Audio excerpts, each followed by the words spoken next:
جی محترم سامعین و حاضرین کرام، تاریخ انسانی شاہد ہے کہ خطابت نے سارے عالم میں کیسے بڑے بڑے کارنامے انجام دیے ہیں۔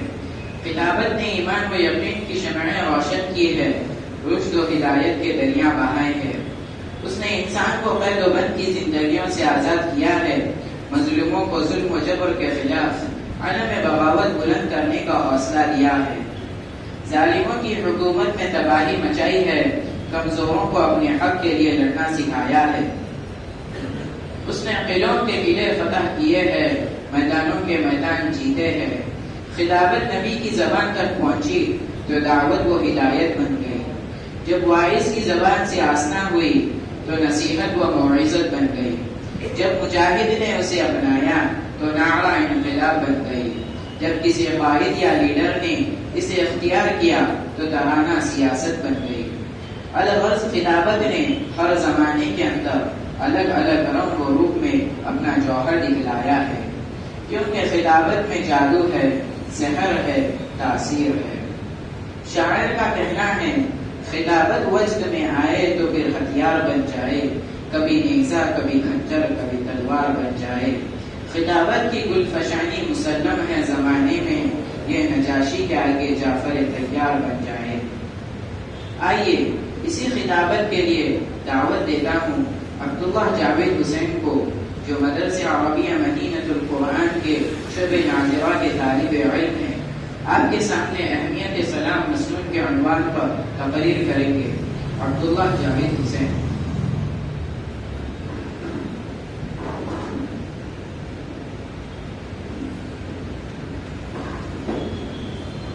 السلام علیکم ورحمۃ اللہ وبرکاتہ۔ الحمد للہ وحدہ والصلاۃ والسلام علی نبیہ بعدہ۔ اعوذ باللہ من الشیطان الرجیم، بسم اللہ الرحمن الرحیم۔ وَإِذَا حُيِّيتُم بِتَحِيَّةٍ فَحَيُّوا بِأَحْسَنَ مِنْهَا أَوْ رُدُّوهَا إِنَّ اللَّهَ كَانَ عَلَى كُلِّ شَيْءٍ حَسِيبًا۔ وقال النبي صلی اللہ علیہ وسلم، افشوا السلام یا ایھا الناس۔ حضرات گرامی، اللہ رب العزت کا لاکھ لاکھ شکر و احسان ہے کہ اس نے ہم سب کو مل کر بیٹھنے کی توفیق دی۔ میرے محترم بزرگوں اور میرے ساتھیوں، ابھی میں نے خطبے کے بعد ایک حدیث افشوا السلام پڑھی ہے۔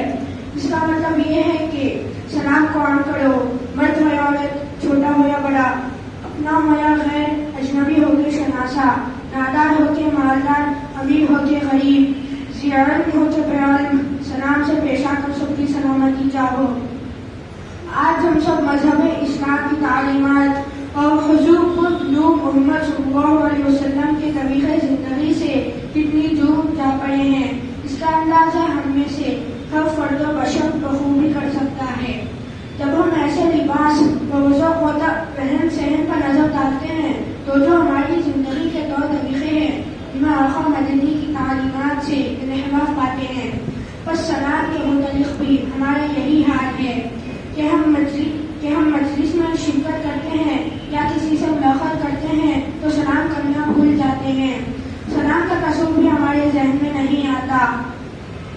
میرے عزیزان گرامی، ہمارے مربی آقا مدنی کریم صلی اللہ علیہ وسلم نے جو راستہ ہم کو دکھلایا ہے اور ہمیں اس پر چلنے کا حکم فرمایا ہے، ہم اسے بھولے ہوئے اور چھوڑے ہوئے ہیں۔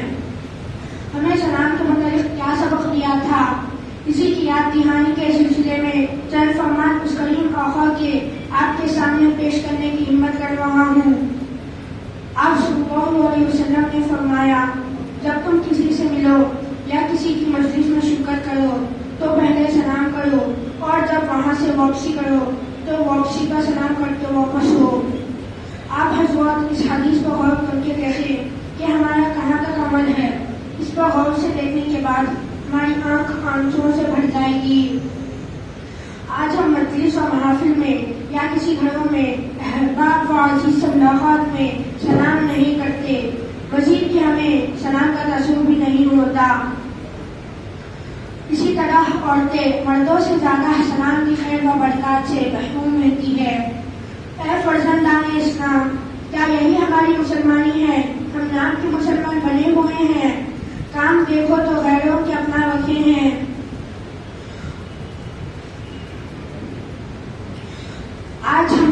ہمیں اس سے محاسبہ کرنا چاہیے۔ بہر صورت اس کو مذہب اسلام کی تعلیمات پر عمل کرنے کے لیے مجبور کرنا چاہیے۔ میں آپ کو صلاۃ کے متعلق ایک اور حدیث ترمذی شریف کی سناتا ہوں۔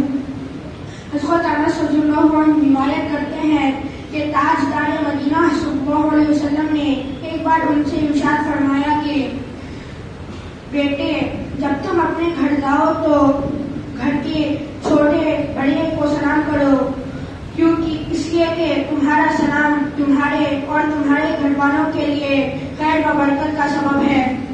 حضرت گرامی، آپ صلی اللہ علیہ وسلم کی عادت مبارک تھی، اگر بچے بھی راستے میں کھیلتے ملتے تو انہیں بھی سلام کرتے۔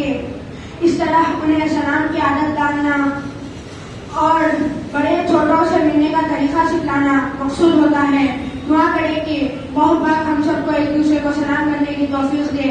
وآخر دعوانا ان الحمدللہ رب العالمین۔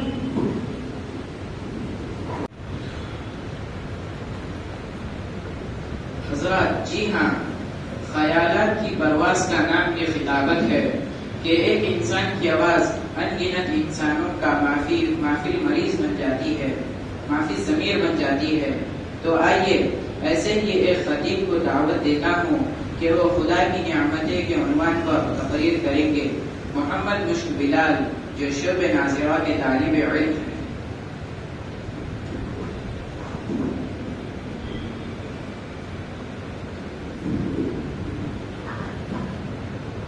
السلام علیکم ورحمۃ اللہ وبرکاتہ۔ الحمدللہ رب العالمین، والصلاة والسلام علی سید المرسلین وعلی آلہ وصحبہ اجمعین۔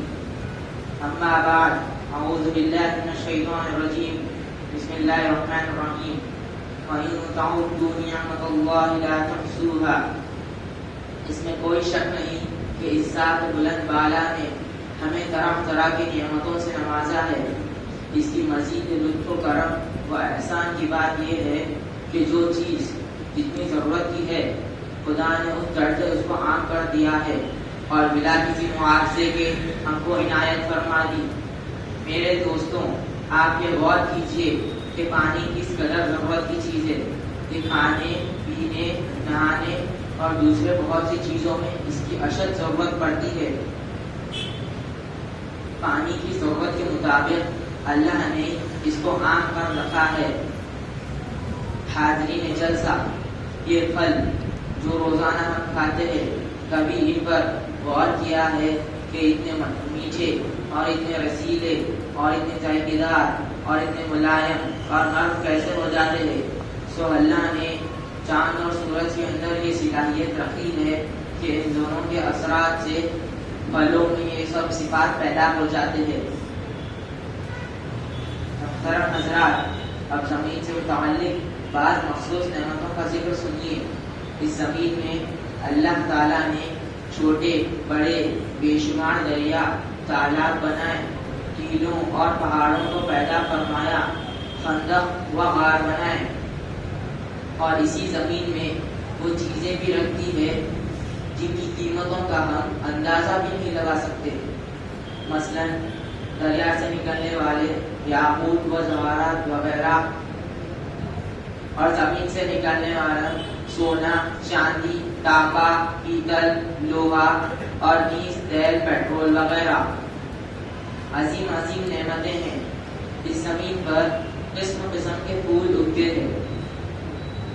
الغرض اس عرض میں اللہ پاک نے ہر اس چیز کو پیدا کر دیا کہ جن کا انسان اپنی زندگی میں محتاج ہے۔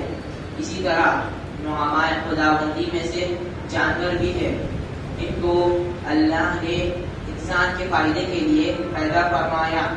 چنانچہ ان میں سے یہ بعض کو اپنی غذا کے کام میں لاتا ہے اور بعض پر سواری کرتا ہے اور بعض کے ذریعے سامان ادھر سے ادھر منتقل کرتا ہے اور بعض اپنی طبیعت بہلانے اور خوش کرنے کو پاتا ہے۔ الحاصل تمام ہی جانور اور دیگر اشیاء میں اللہ نے کوئی نہ کوئی فائدہ ضرور رکھا ہے۔ یہ امر آخر ہے تاکہ اس کی گہرائی تک نہیں پہنچ سکے۔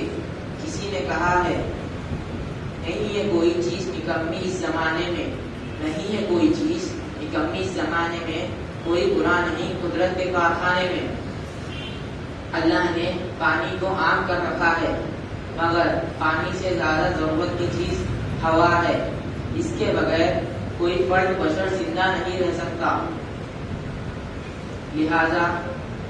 لہذا پانی کو حاصل کرنے میں ہمیں کچھ نہ کچھ مشقت کرنی پڑتی ہے، مگر یہ ہوا ہمیں بنا کسی مشقت اور محنت پہنچتی رہتی ہے۔ کسی نے کہا ہے تو وہ داتا ہے کہ دینے کے لیے، تو وہ داتا ہے کہ دینے کے لیے، جڑ تیری رحمت کے ہے حق کے لیے۔ حاضرین جلسہ، اس وقت میں نے آپ کے سامنے خدا بند قدوس کے بے شمار نعمتوں میں سے چند نعمتوں کو بتایا ہے۔ خدا کی ہر ایک نعمت کا احاطہ کرنا مجھ جیسے ادنا طالب علم کے لیے ممکن نہیں۔ جس بات کو خود رب العالم نے قرآن حکیم میں ارشاد فرمایا ہے، وَإِن تَعُدُّوا نِعْمَتَ اللَّهِ لَا تُحْصُوهَا، دعا کرے کہ اللہ تعالیٰ ہم سب کو عمل کرنے کی توفیق دے۔ اس بات میں اپنی تقریر اس شعر پر ختم کرتا ہوں، خود کو کر بلند اتنا کہ ہر تقریر سے پہلے خدا بندے سے پوچھے بتا تیری رضا کیا ہے۔ آخر دعوانا الحمدللہ رب العالمین۔